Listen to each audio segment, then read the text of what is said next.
the G-man, I remember when I was talking to Dolly, she said, yeah, the G-man came up and caught him at the best time. I said, really? What you mean the best time? She said he was down in between the second and third block, and he would always go down there and sit. He'd take a chair and put a chair, and he would always have a drink, and always in a trench coat or a big, large coat, because it was the winter. And she said he would just sit there and kind of lay stretched out like a board and just looking out at the beach. Always had a fedora and this coat. And he'd just sit there and just be looking out into the water. And he would go out there and sit out there for hours. And she said they came up and said, had a picture and said, you ever seen this guy? They said, yep. He said, he does stay here, doesn't he? Yep.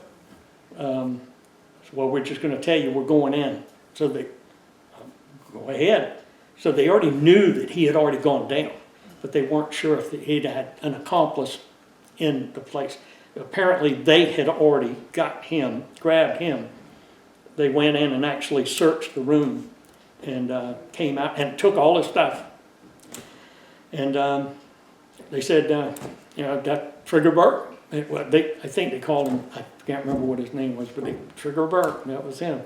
But they were proud that was their crown jewel. That everybody come and stay at Dick and Dolly Schuster's. You could stay in Trigger Burke's room, and they'll say, which one is it? Well, let's see which one have I got open right now.